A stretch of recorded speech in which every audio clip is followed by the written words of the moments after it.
So Catherine? Yep.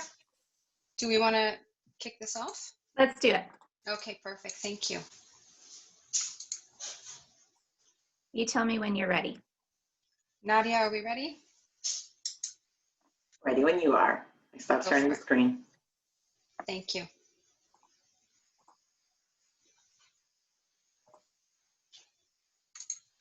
Well, hello everyone and welcome. Bienvenue tout le monde. Thank you for joining us today.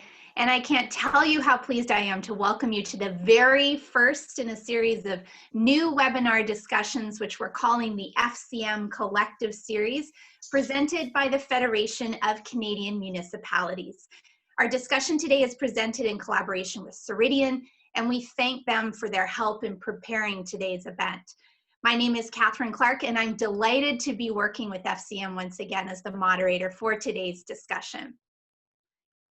Et juste avant de commencer, si vous souhaitez écouter la discussion d'aujourd'hui en français, vous pouvez modifier vos préférences linguistiques à l'aide de la petite icône globe en bas de votre écran.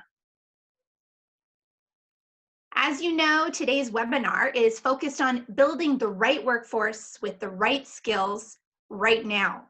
When it comes to leading a public sector workplace like a municipal government, I don't have to tell any of you that best practices and technologies are evolving at breakneck speed. You're literally living this day in and day out, and you know just how important it is that the municipal sector stays up to date on hiring practices that attract the best possible talent, retention strategies that bring millennials and Gen Z workers into the fold and help them grow, and the right technologies that keep your work efficient and evolving with the times. We're going to discuss all of these challenges in the next 60 minutes. But before we begin, allow me to go over some very brief housekeeping notes, because first of all, we'll be keeping today's panelists on screen for the entirety of the discussion. And second, if you'd like to add your thoughts to the discussion or ask a question, we really hope that you'll use the chat feature here in Zoom. We're going to try to get to as many of your comments and questions as we can, as well as the questions that many of you submitted as part of the event registration process. Thank you to those of you who did that.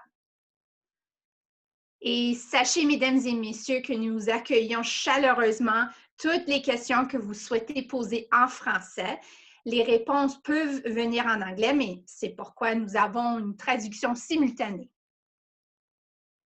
Also, we're incorporating a couple of polls into our discussion today because we do very much want to hear from you. You'll see the poll question that's going to come up on your screen. We're going to hope that these polls work far more efficiently than the polls did in the United States for the election this week. And you'll be able to select and submit your answer. That's coming up a little later in the discussion, so we all have time to prepare. But now let's get right to our discussion. I'm very pleased to welcome as our panelists today, Janice Baker, the Chief Administrative Officer for the region of Peel here in Ontario, Gianluca Cairo, the Industry Principal, Public Sector for Ceridian, Carrie Gallo, Partner and National Public Sector Leader at BDO, and Paul Tucker, Partner, Canadian Workforce Optimization, HR Transformation and Technology at EY. We're delighted to have you all with us. Welcome. So I'm going to kick things off with a brief question to each of our panelists. I remind everyone that timing today really is only 1 hour. We've got lots to say, we've got lots to hear. So I'll be asking everyone to keep questions and answers as concise as possible. And I will hop in where and when I need to in order to keep the conversation flowing. That's just a little early warning. But Gianluca, let's start with you. When it comes to modernizing the workplace, especially right now, what trends are you seeing in local governments around managing people and processes? Thanks, Catherine, and thank you again to FCM for putting together this webinar. I mean, when we talk about trends in the public sector and at local governments, I think we need to start with two really important realities. The first is, as a result of COVID, we know that municipal governments are going through incredibly significant financial stress. And unfortunately, that stress looks like it will be exacerbated as we move into 2021. The second thing we know is that the public sector and municipalities are actually behind the private sector when it comes to digital capabilities. A recent survey of municipal leaders indicated that 78% felt that their technologies and the tools that they have in their workplace are behind those in the private sector. So with those two realities, we're seeing a few trends in speaking with municipalities from coast to coast to coast. Firstly, we're seeing that there's a demand and a need to consolidate systems. Lots of legacy systems internally at municipalities, and there's a drive to reduce those numbers of systems to help do more with less and reduce the number of manual processes. We're also seeing a significant move to introducing new technologies at municipalities and leveraging new technologies like AI and ML.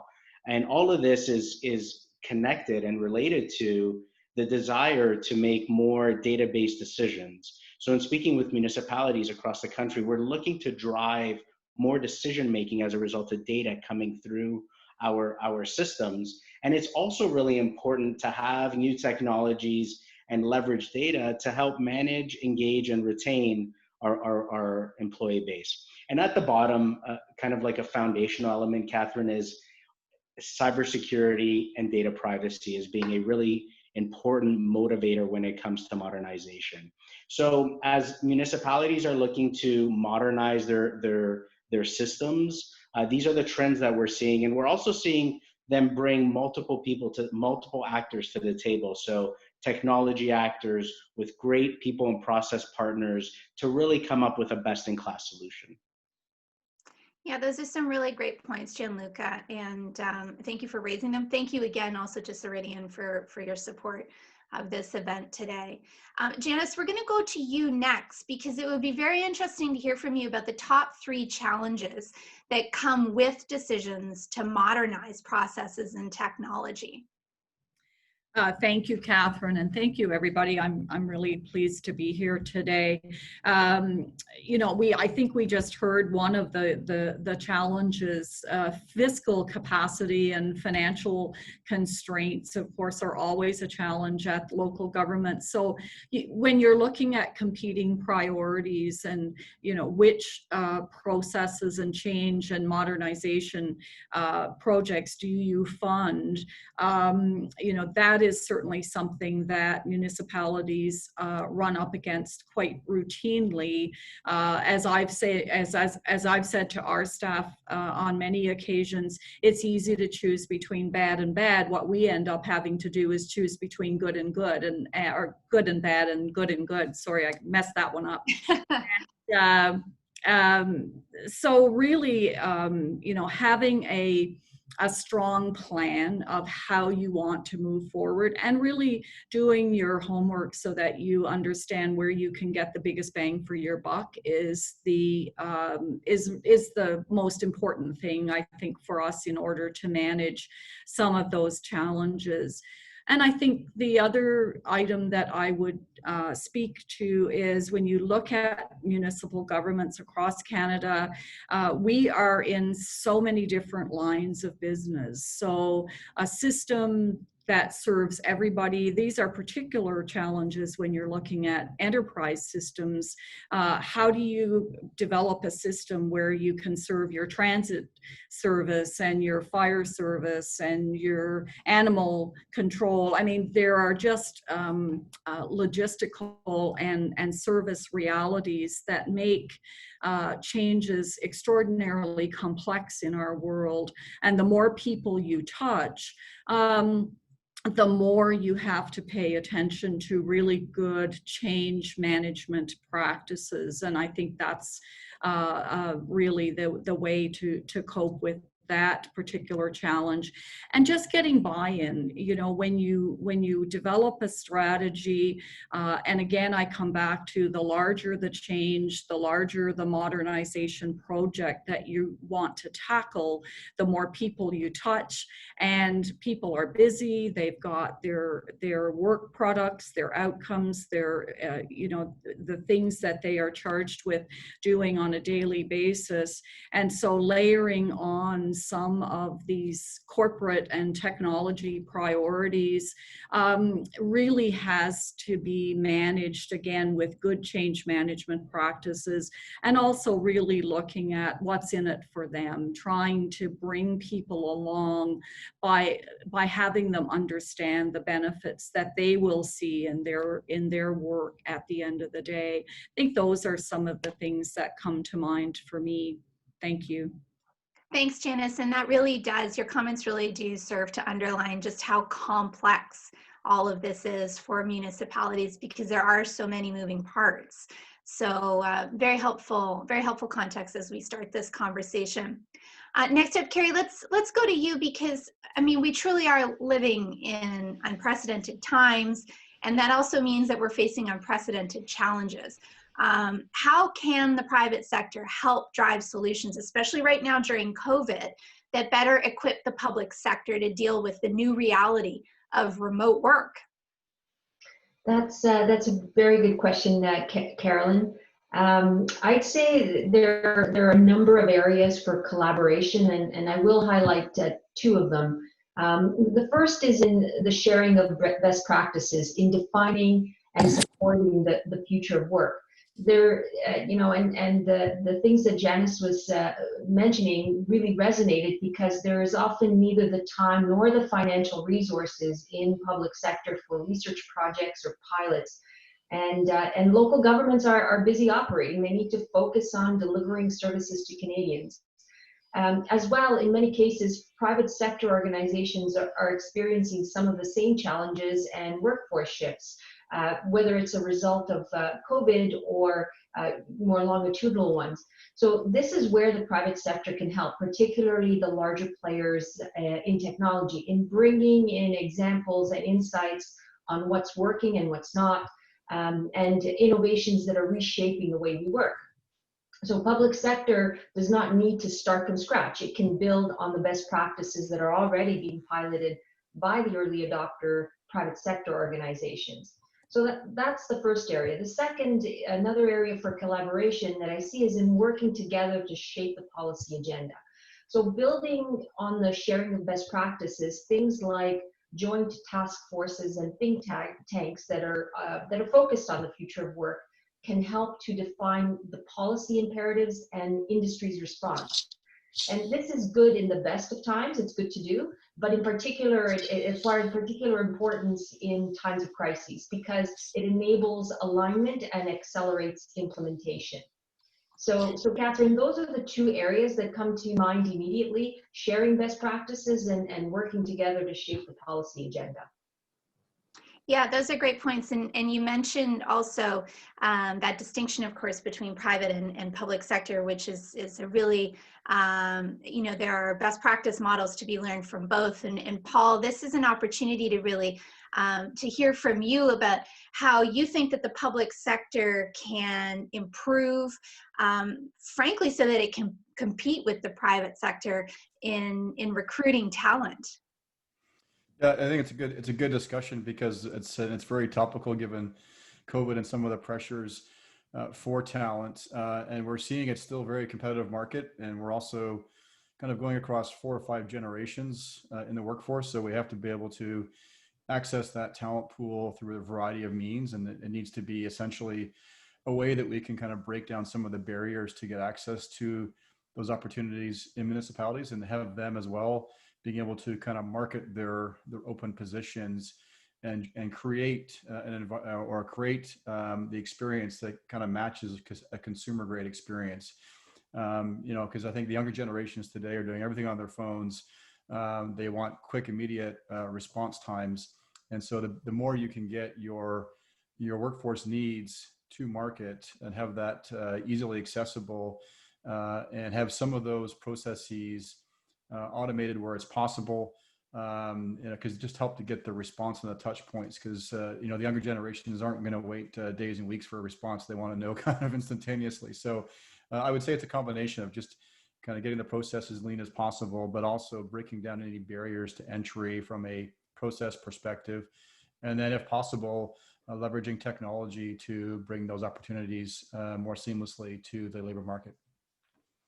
Yeah, those are great points, Paul. And it's tricky, isn't it? Because you're right. We are dealing with multiple generations, and generations who really not only do things differently, but think differently. So those are great points you've raised. And thanks to all of you for providing some terrific insights so far. What we're going to do now is we're going to go to the audience to get some perspectives through a quick poll. And so, audience, our question for this first poll is, in one word, what is your biggest challenge when it comes to attracting and retaining employees? So we'd ask that you select only one of the following that you're going to be seeing the options on your screen right now. We'll give you about 30 seconds to vote, and I'll list out the options that you're seeing on your screen. The first is geographical location. Second is salary or benefits, growth opportunity, professional development, and that includes opportunities for learning, or a modern work environment. So those are your options, and we'll give you a couple more seconds before we launch back into our conversation. Hopefully you can all just click on those and submit. And then while we're waiting for the responses to that first poll, I also want to remind everyone that polling is not the only way to be involved in the discussion. Again, we would really love to receive your questions, so feel free to use the chat feature for that purpose. And you'll see some of the poll's results coming in now. And it seems that salary and benefits are leading the way with 38%, so almost 10% above the next one, which is geographical location. Building on those results, Gianluca, it would be interesting to hear what you think, but also some of your thoughts about the key factors to consider for attracting and retaining staff. Yeah, really interesting results. And I think Paul just hit on a number of the key elements to this question. I would just build on his response if I can. So firstly, stat. The average age of a newly hired permanent employee in the Canadian public sector is 38 years old, or 37.4 years of age. And that in itself is indicative of the challenge. When we talk about attracting Gen Zs and millennials, you definitely need to change the value proposition, the employer value proposition. I think in addition to salary and compensation as clearly indicated by the poll, we need to make sure that our processes are modernized in a way that allows us to attract that next gen talent. Next gen talent is not interested in filling out pay sheets and timesheets as part of their job requirements. They're not interested, they're interested, as Paul mentioned, accessing their schedule while sitting on their couch at home and being able to make those changes on the fly. So I think technology is a really key enabler to attracting that next generation of talent. And I can't, and you all know this, but when I speak, when I am involved in these panels, I reiterate it all the time. I can't emphasize enough how important it is to attract that next generation, because we know our workforce is aging. We know that citizen expectations around service delivery, particularly from local governments, continues to increase. And introducing the right technology tools and the processes to attract that next generation of talent is critical. And I believe, and based on conversations that I'm having, technology becomes a really important enabler to doing that. Okay, thanks, Gianluca. I think what I'd like to do now, unless there are other comments from panelists with regards to the reaction to that first poll question, I'm going to go to a comment that came in as part of the registration process. Just giving a second. Okay, so let's move on to that. Here's the question that came in. What is one way to encourage innovation and creativity in rural Canada or smaller communities? And Carrie, I might get you to jump in on that one, please. Yes, that's a good question, actually. First, what I'd ask is what benefits, what outcomes are smaller communities, rural communities expecting from innovation? The answer to that question will help determine which areas of innovation to focus on, and that's especially important for the smaller communities because, as I indicated previously, let's face it, there are not always a lot of dollars readily available to invest in large innovation initiatives. So alignment to the local government's overall vision is important. Innovation is the enabler, not necessarily the end goal. So once the intended benefit is determined and there's a specific area that the smaller community wants to address to achieve that benefit, then we can start talking about encouraging innovation. And the main driver of innovation is engagement. When staff feel empowered by the organization and connected to the organization's vision, there's an incentive to be creative. So first is to be specific in the benefits you want to achieve, and then focus on employee engagement in order to deliberately drive that innovation and achieve those benefits. Okay, that's great, Carrie. Thank you very much. What we're going to do now is we're going to go to our next poll question, and we're going to give you 30 seconds to vote on this one too. And here's the question and also the answer options. The question is, given the more traditional approach that, approach to change, frankly, taken by local government, which is the most important consideration when your organization is looking to modernize your operations? A, adoption of new technologies to replace your existing applications with newer, more powerful technology. B, platform consolidation to reduce the number of applications internally to streamline workflow and processes. C, database decision-making to access more and or better data for smarter decision-making. D, to increase efficiency to streamline and automate lower value work to meet pressures to do more with less. Or E, none of these reasons. So our votes are coming in. And again, we're really interested in hearing what you have to say with regards to these polls. There is no right or wrong answer. It's really a reflection for us on what you're finding in your own communities and the main challenges that you are facing day in and day out.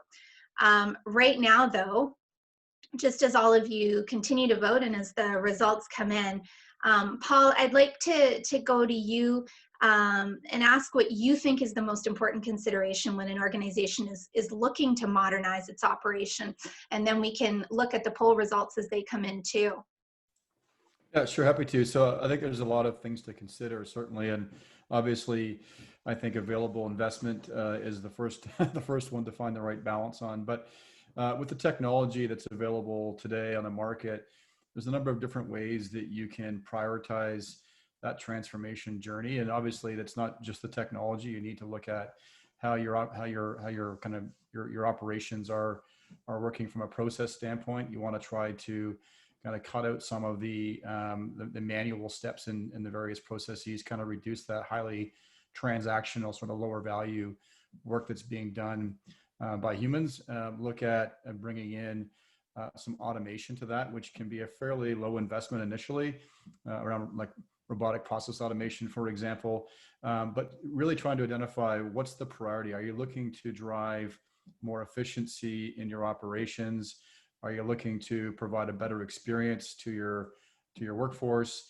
Are you looking to generate more optimization across your municipality? But all those different layers of a service layer, automation, kind of cloud, data analytics. There's all different areas you can blend and combine to find the right investment. You don't have to go all in. You can start by looking at what's important to you. Where's your priority? Where are the biggest kind of pain points today? And then bringing in the right mix of digital assets and cloud technology to help solve and automate and enable some of that transformation. So I know it's a long answer, but there certainly is a lot of opportunity to find the right balance based on your investment dollars and what you want to drive at the end of the day from a user experience versus kind of optimization. So. Yeah, no, that's excellent. And of course, you're right. The bottom line is that it comes down to the bottom line and what you have to invest. Do we have the results of the polls now? Here we go. Great stuff. So let me scroll down. Okay, so the winner by a small margin, it seems, is to increase efficiency. Am I right on that? Yeah, just a little bit. So to streamline and automate lower value work, to meet pressures to do more with less, etc. Interesting result. Janice, what do you think about that?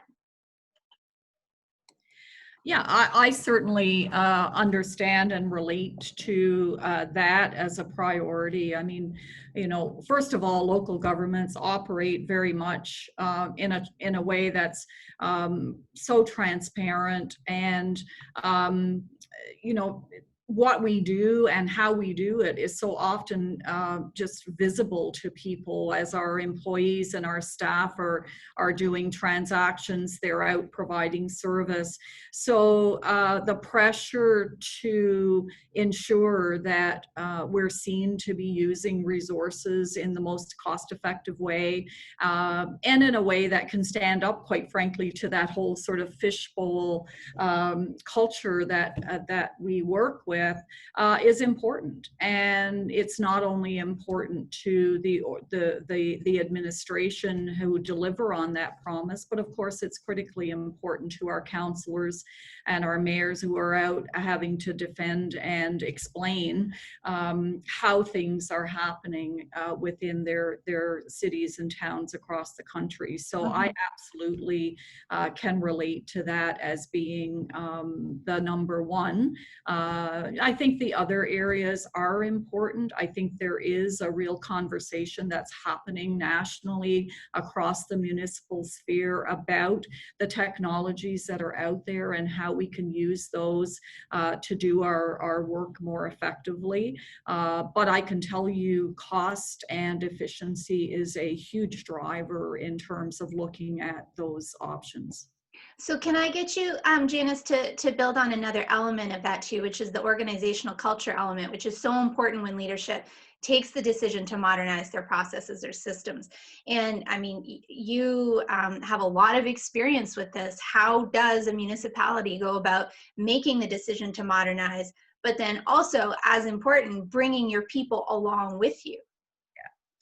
Every municipality has a a series of priorities that speak to their their point in time. Is it what are we struggling with as an organization? I know many years ago when I became the CAO of Mississauga and we looked at our strategic plan and updating it, I said to our staff, I don't want to know what we do well, I want to know what we do poorly, because that's really where, if it's important to the community, then that's where we need to start looking at investing our resources. So I think you establish, first of all, your priorities through a process of consultation with the community and with your staff. What are the things that we really need to be better at and we need to be more effective at?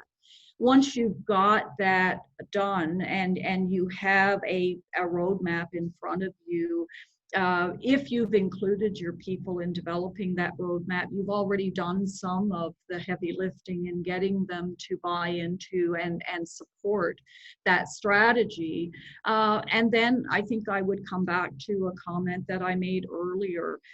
You really need to have strong change management processes, and not ad hoc processes, but there are several methodologies out there that are very good at assisting organizations in managing change and getting buy-in, ensuring that people's concerns are heard and responded to. Doesn't mean you have to say yes to everything, but there is a way of ensuring that people feel that they've been heard. And if you can do that effectively, and you can, I think, get your team to come on that journey and really contribute and move you towards a successful implementation of whatever that change and modernization is that you're pursuing. And technology change can be very disruptive, and there are periods of time where you have great lumps of pressure on teams as they're working through that change. But if everybody can see the vision and where we're trying to get to, what is the end of the journey look like, and the leadership has clearly articulated that, then I think you find that you're able to work through those issues and get to where you wanted to get to when you started on the journey. Yeah, I think that communications element is so critical, because there is a tremendous comfort, even if you don't necessarily agree with the roadmap, with knowing what the roadmap says, because then you've got a path. Carrie, it looks like you had something you wanted to add, and I'd ask you go ahead and do that. I also want to ask you the next question.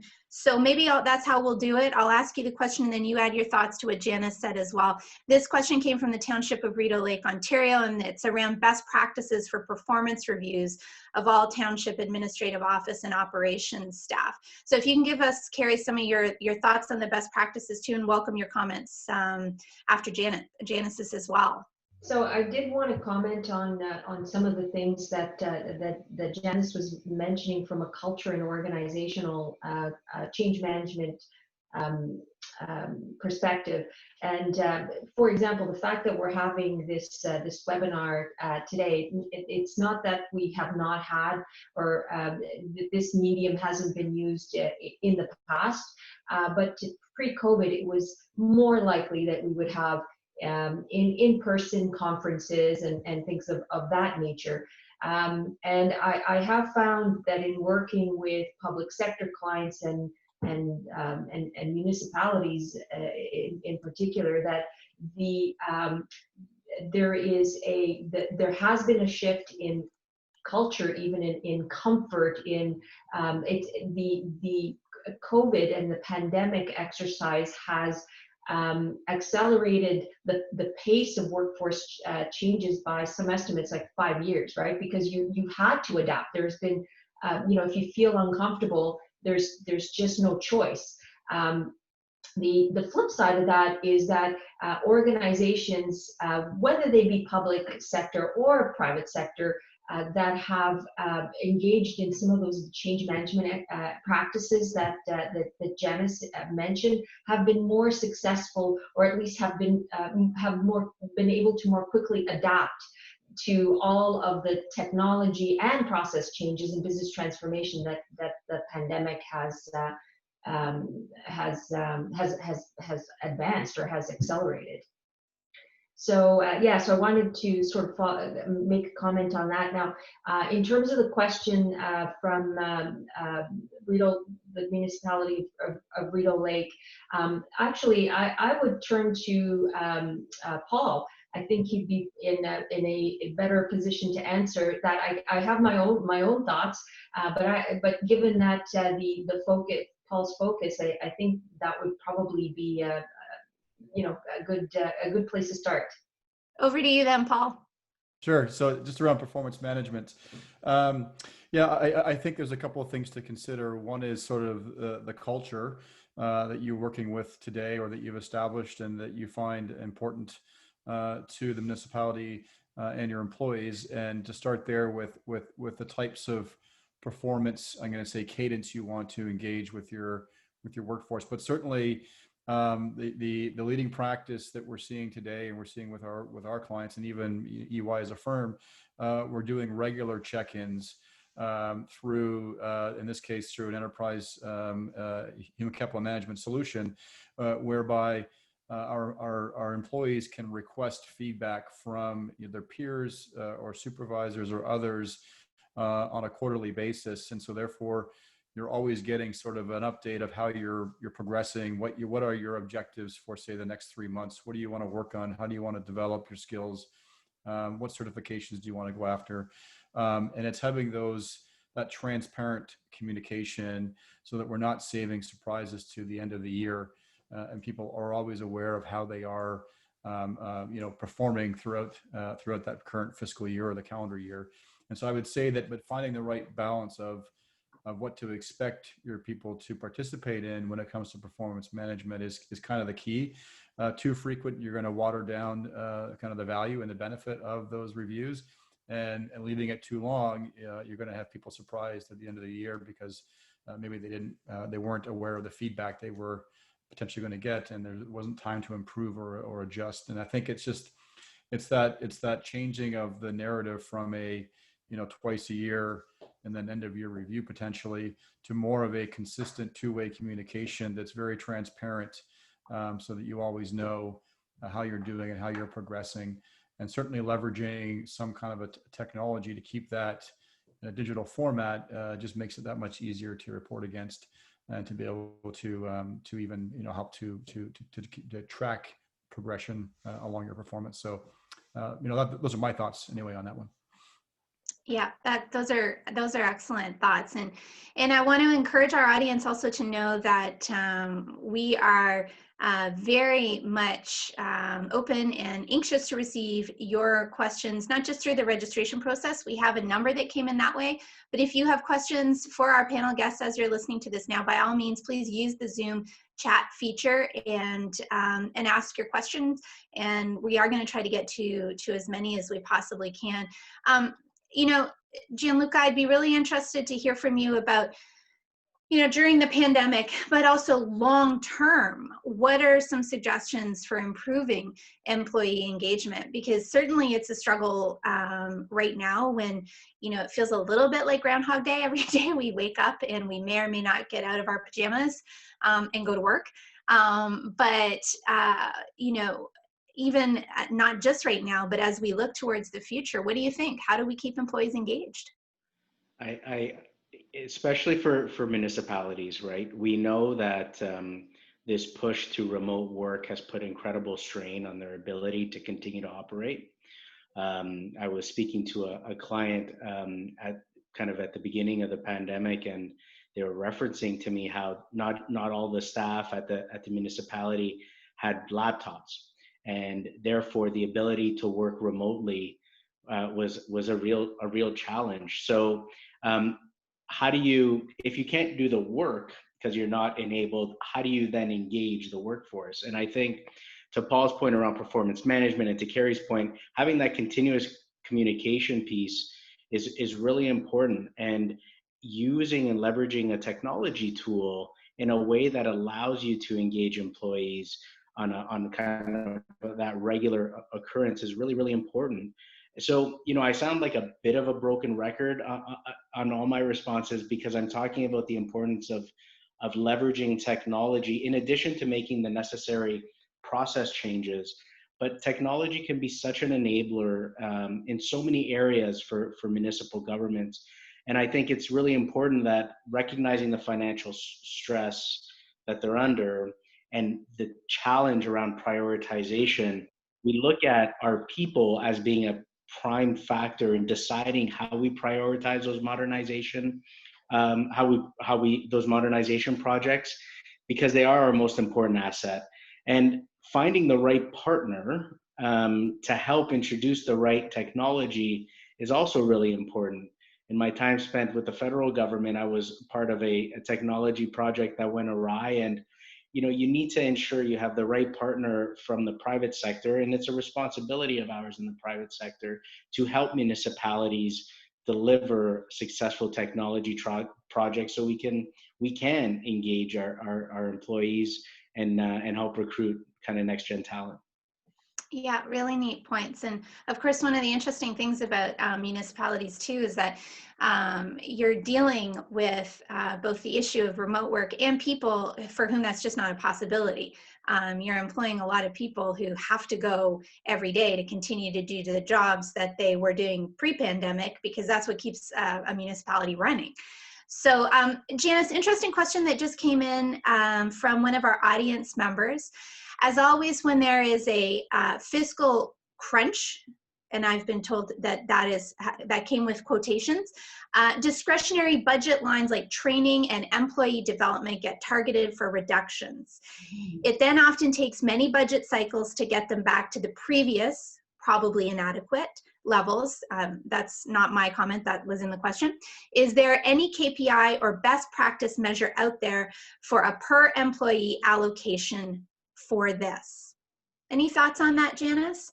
Yeah, yes, and thank you, Catherine. There are actually metrics out there that you can find for best practice on investment per employee for training, and forgive me, I don't have the contact information in my head, but I know I have seen those in the past.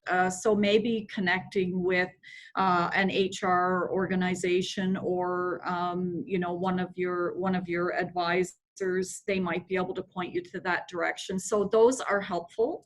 And I think if I remember, and my numbers might be a little out of date, but they tend to range in the like I think the $15 to $20 per employee, but in any event, regardless of the number, the metrics are out there. I would say that is one of the single most important jobs of every municipal CAO across Canada, because the question speaks to some of the pressures, and that is an easy thing to cut, quite frankly, because ultimately at the end of the day, they don't directly affect service level, although arguably, speaking back to employee engagement, if you have more engaged employees and employees who feel supported and learning about their job, I would argue they're more effective in the field. And so there is an efficiency that comes from that. But I have seen incidents where, councils have gone straight to that line item. And I think as CAOs, you have to arm yourself with some of these metrics, and also you have to be able to demonstrate the value. So what kind of employee training are we doing? If we're teaching our supervisors and team leaders to be better managers and to keep their workforce engaged and productive, then that is really contributing to the bottom line. Do we have to invest money to do that? Of course we do. We have to invest money to make most improvements and important changes in the services that we deliver. But a tough one for sure, and one that I think it would be good to look to external parties to get you some of those arguments that you might be able to use to convince your councils not to go in that direction. Mm-hmm. Yeah, Gianluca.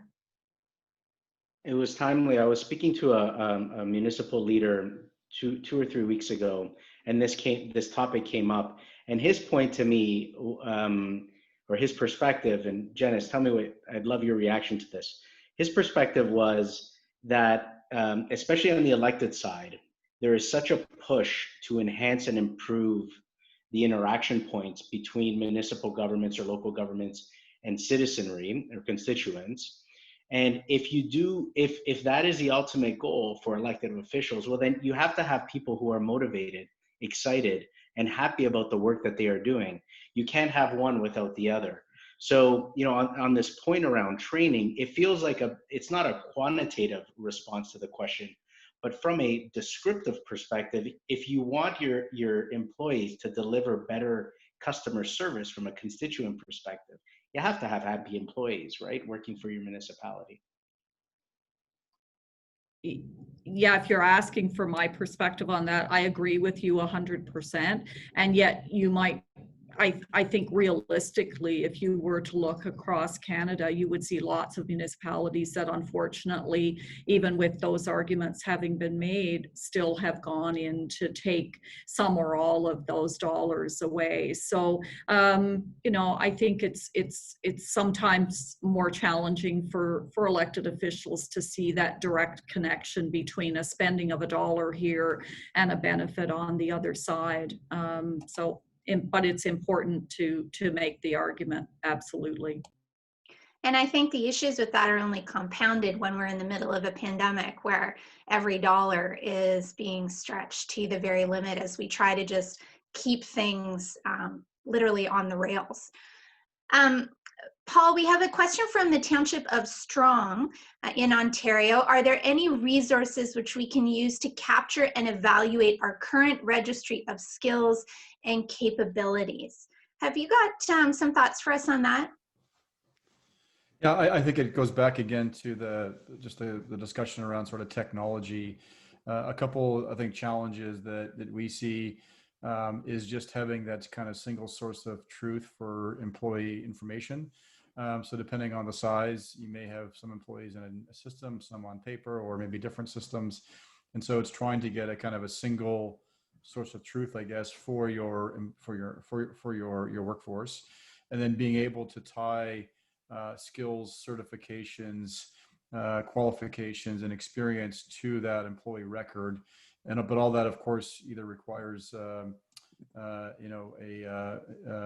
HCM solution or human capital solution, or at the very minimum, an HRIS to be able to track that. And then all the integrated platforms have got the ability to tie skills and certifications and even learning and development to those employees. So you can actually chart their path of their career growth. So you can get as I'm going to say as mature on the maturity scale from that integrated solution perspective, or you can, there are certainly our kind of best of breed or point solutions that could just target the tracking of employee data, skills, and certifications. Thanks, Paul. Carrie, any thoughts on that? Because otherwise I have a question. I'd love for you to give us a sense of what you think are the required skills for the future of work. Because, I don't know, it kind of feels like we have to be prepared for the future, but on the other hand, we're all wondering if what we're living in right now is the future of work. Yeah, so actually, that it's interesting that you put it that way, because in fact, it is the future work. And I've often used this analogy, or at least this phrase, that the genie is out of the bottle. We were already, as a workforce, and in public sector especially, we were already tending and moving towards where we are today. the pandemic has accelerated it, as I mentioned. So so when we ask what are the skills that are required for the future of work, they're also required today as well as in the future. So things like flexibility is key, as we've seen. And you couple that with change management, as Janice had pointed out. But as we've seen, technology has it's on a trajectory that's not linear. It is an exponential trajectory. So you've got to be able to adapt. Maybe adaptability is the better terminology. So adaptability is key. Everything is faster paced than it was before, and technology is even enabling that to go even faster. So having that kind of a mindset from an employee and an employer perspective is important for now as well as in the future. It would be interesting actually to hear from all of you about the skills required for the future of work, because are they different than what we have right now? I think the answer is probably yes, but you may all have different perspectives on that. Gianluca? Yeah, so lots of skill. Can I pass that on to someone else on the panel? Yes, Because I have another question for you in just a second. So let's ask Janice. But just on, I have an answer. Okay. I have an answer. Go for it. My CEO has actually written a piece in the Globe and Mail, so it's a bit of an elaborative answer. I would rather have other folks answer it. Okay, so we should be checking the Globe and Mail though? That's right. Okay, but not right now. We'll just wait till the end of this call, and then you're all welcome to check the Globe and Mail. First, we'll go to Janice. Oh, thank you, Catherine. Oh, I mean, I think that the skill sets that are critically important, are really around collaboration and ensuring, really understanding how to both be and build a collaborative workforce. I think the resiliency. This is a tough business, and there are a lot of eyes on. So you have to have some resiliency, I think, and I think critical thinking. Like that's the one thing right now that I find sometimes that you really need people who can constructively challenge and build on ideas to make them better. And in a political environment, sometimes that can be perceived as just being critical. So having the the interpersonal talent and to understand how you can bring the best out in people and get them to work alongside, ensure that voices of dissent are heard and that people who have different ideas are heard. It really does make the end product so much better. So I think it's all about people skills. It really is truly all about people skills. There are lots of great technicians and we need those. But for leadership and for moving the agenda forward, you really need people who can bring other people along and really allow them to contribute and get the best out of them, in my mind. Well, and especially in the municipal environment, because it is just so forward-facing. So yeah, really, really interesting points. Paul, it'd be great to hear your thoughts on this too, partly because you mentioned earlier the generational element. And so you're dealing with different skill levels, different interest levels in learning, new skills required to work in new environments, but also just different approaches to work. I mean, the idea of work-life balance is far more prevalent in younger generations, balance in quotations, than it would be, for instance, for our parents' generations who, they went to work and that idea of balance wasn't there as much. Yeah, I think a lot of what Janice was mentioning kind of hits the mark. It is still about the interpersonal skills and the ability to create those relationships.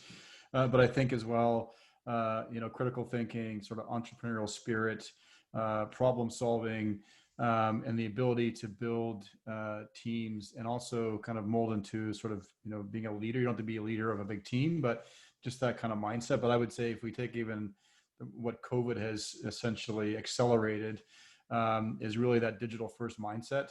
And what can you use from in those areas to make your life a little easier, but also help you to get to solutions more quickly, through data analytics and those kinds of things. But I would say certainly that just the very collaborative nature of what we're doing today on the phone, you have to be able to be collaborative. You can't sort of work in a silo on your own anymore, because COVID has pushed us all to be online kind of all the time. But it's also, even working with my own team, what I try to impress on them is be in control of your day too. So making, feel like you're empowered to put stops at the start of the day and at the end of the day, or in between where you need to. But I would say certainly the most in-demand skills today are those interpersonal skills, having a teaming mindset, but digital first as well, I think are critical. I think people are still really working hard to figure out how to put those, stops at the midpoint or end point of their days, as we.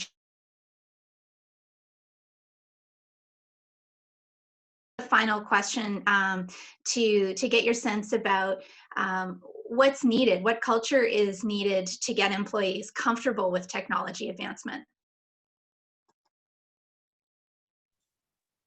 So was that question to me?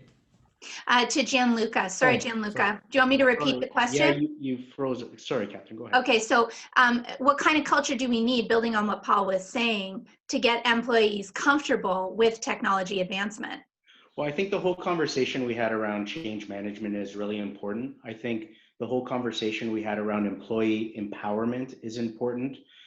We need employees to feel as though they're part of a big team trying to do really important work. And we do so by, and the way you achieve that is by having a certain culture in place, but then also leveraging technology in a way to enhance interactions and communications. Taking that approach to managing our people is really, really important. And to build on that previous conversation, when we talked about the skills for the future of work, connected to this question, it's really about turning in an organization, pivoting the HR function to being a very strategic element of your business or of your organization.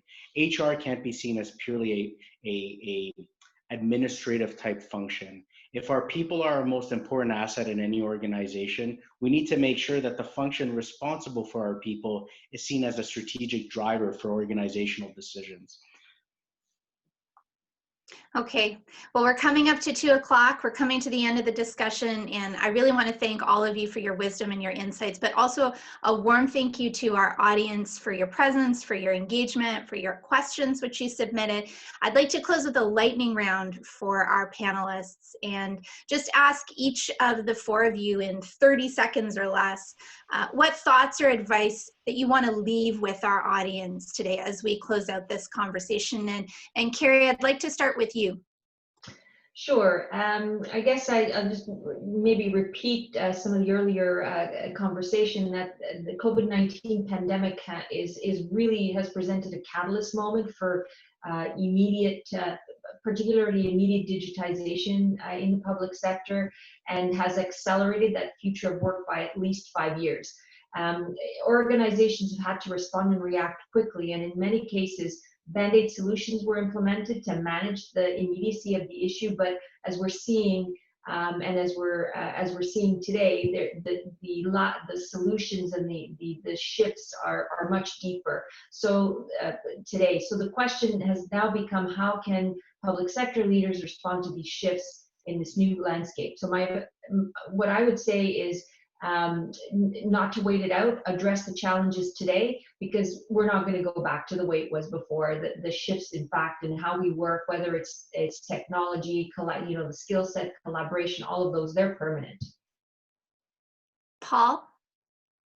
So for me, I'll go kind of like just to the immediate time frame, the time we're in right now, which is just a real focus on employee engagement and well-being. I think that the pandemic, while it certainly challenged us all to get remote real quick, I think we've all adapted. I think that what we're going to be coming into now is just the real strain and stress that everyone's feeling working in this kind of way, and just really having a pulse on how people are doing. And that could be obviously, hit on in multiple different ways. But I would say certainly, the use of pulse surveys and things like that, and really listening to how are people doing in this environment, because I know that it's a real challenge to keep people engaged and make them feel part of a team right now. So, Janice, final, very quick thoughts. I think I certainly agree with the issues around employee mental health and how we support people through these challenging times. But I also think that organizations now have to take some smart risks. We are in unprecedented times, and they really do require us to think outside the box, if I can use that cliche, and really look at we've adapted to this new world. We were able to adapt quickly. What else do we need to adapt to? And let's push that envelope forward. But you do have to have an eye to the health and well-being of your team, because this is hard on people, and you have to be mindful of that for sure. Final thoughts to you, Gianluca. You have your 30 seconds. Just a bit of a challenge to everybody on the phone. Be bold. As leaders at the municipal level, you play such an important role in our daily lives, and I have the privilege of interacting with a lot of you. Be bold and push the envelope. It's local government and public sector organizations are too important. We need to ensure that they are modern, progressive organizations that continue to deliver really high quality outcomes for citizens. I think that's a really terrific way to end this conversation. And I would like to thank all of you. Thank you, Paul. Thank you, Carrie. Thank you, Janice. And of course, thank you, Gianluca, for your contributions to this discussion. And thanks to everyone in the audience for your participation. Hope you have a great remainder of your day. Merci, mesdames et messieurs. Bonne journée à tous et à toutes. Thank you.